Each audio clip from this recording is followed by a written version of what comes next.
Assalamualaikum warahmatullahi wabarakatuh. Perkenalkan, nama saya Kartika Nasari dari kelas PTIKC dengan NIM 2402095000065.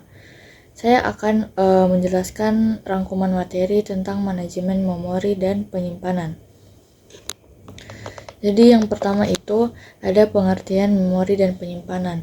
Untuk memori sendiri, memori itu adalah komponen dalam komputer yang berfungsi untuk menyimpan data sementara yang sedang digunakan atau diproses oleh CPU. Contohnya itu RAM, memori yang bersifat cepat dan sementara. Kemudian untuk penyimpanan sendiri adalah tempat penyimpanan data secara permanen, contohnya hard disk, SSD, dan flash drive. Kemudian yang kedua ada peran penting memori dan penyimpanan dalam komputer. Yang pertama itu memori atau RAM, yaitu memungkinkan akses cepat ke data yang sedang diproses, terus juga mempercepat kinerja sistem saat menjalankan aplikasi. Kemudian yang kedua ada penyimpanan, menyimpan sistem operasi aplikasi dan file pengguna secara permanen dan menjadi sumber data yang akan diambil dan diproses oleh CPU. Terus yang ketiga, hubungan antara CPU, RAM, dan media penyimpanan. Jadi CPU itu otak dari komputer yang melakukan semua proses dalam dan perhitungan. Kemudian RAM itu tempat penyimpanan sementara data dan instruksi yang dibutuhkan CPU secara cepat. Kemudian yang ketiga, media penyimpanan. Media penyimpanan ini tempat semua data disimpan secara permanen sebelum diakses. Kemudian yang ketiga ada jenis memori. Memori yang pertama itu tentunya yang RAM. RAM ini memori utama yang bersifat volatile atau data akan hilang saat komputer dimatikan. Kemudian yang kedua ada ROM, memori permanen yang hanya dapat dibaca. Yang ketiga ada register, memori super cepat yang berada langsung di dalam CPU. Yang keempat cache memory, memori kecil yang sangat cepat dan terletak dekat atau di dalam CPU. Yang terakhir ada virtual memory. Teknik manajemen memori yang memungkinkan sebagian data yang tidak muat di RAM disimpan sementara di virtual memory atau di hard disk. Kemudian yang keempat ada manajemen memori. Jadi untuk manajemen memori itu yang pertama ada fungsi dari manajemen memori. Fungsinya itu mengatur alokasi, penggunaan, dan pelepasan memori oleh proses agar efisien dan tidak mengganggu. Alokasi memori itu ada statis dan dinamis. Kemudian untuk paging dan segmentation ada paging dan segmentation. Kemudian yang terakhir, yang keempat itu fragmentasi memori, ada internal dan eksternal. Kemudian untuk yang terakhir swipe memori, pemindahan proses dari RAM ke disk saat memori utama penuh.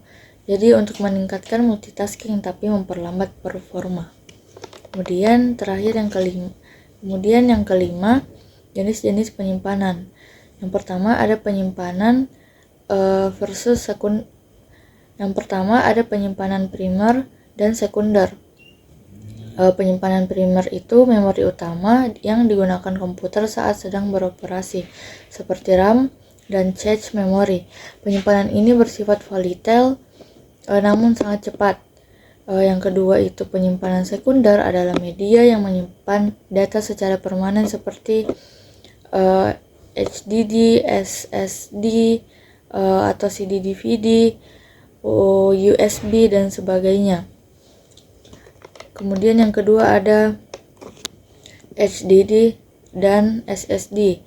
Jadi HDD atau hard disk drive itu menggunakan piringan magnetik yang berputar dan lengan mekaniknya untuk membaca atau menulis data.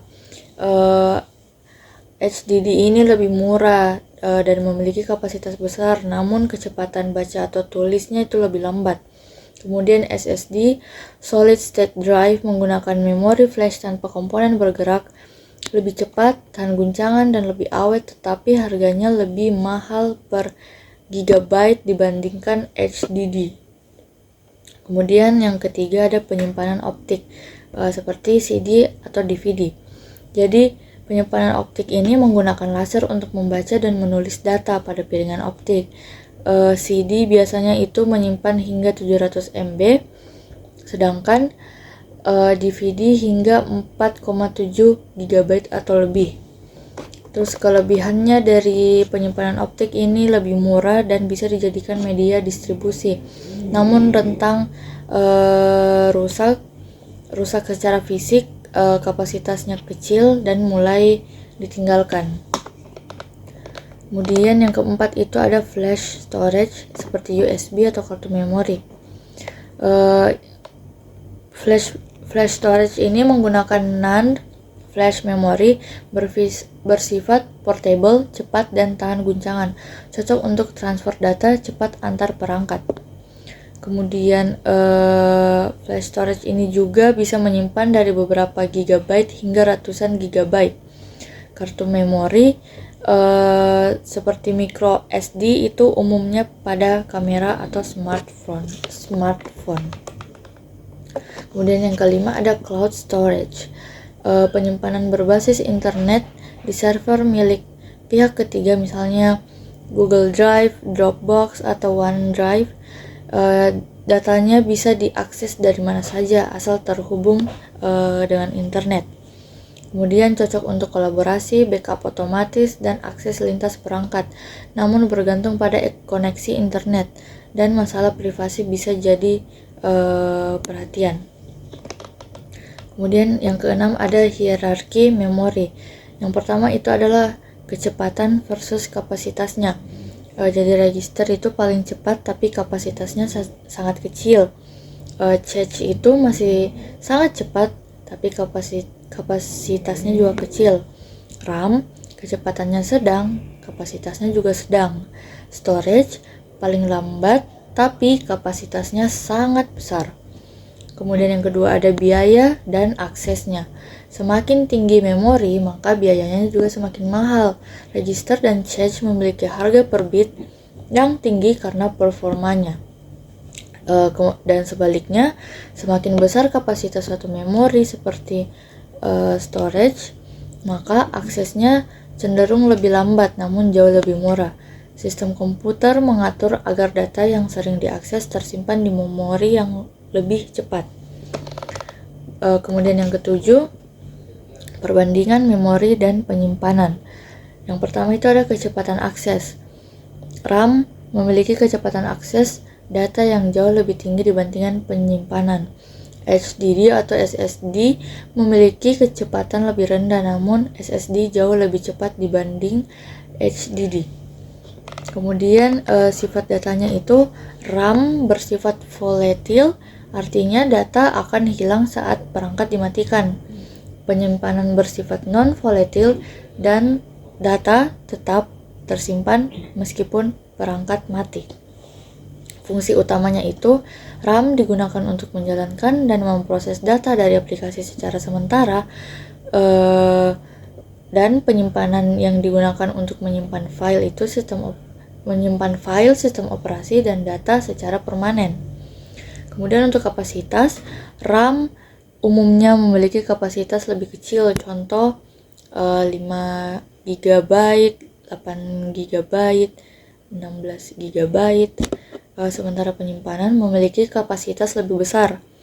Contohnya itu 256 GB, 512 GB, atau 1 TB. Kemudian untuk perannya dalam sistem, RAM memiliki seberapa cepat dan lancar program yang dijalankan. Sedangkan penyimpanan menentukan berapa banyak data dan file yang bisa disimpan. Kemudian yang kedelapan itu tantangan dan solusinya. Yang pertama, keterbatasan kapasitas memori dan penyimpanan. Tantangannya itu RAM atau hard disk cepat penuh. Solusinya kompresi data, cloud storage, upgrade hardware, Kemudian yang kedua ada kecepatan akses data yang terbatas. Tantangannya itu prosesor bisa kerja super cepat, tapi hard disk lebih lambat. Solusinya menggunakan SSD, cache memory, optimasi sistem. Yang ketiga,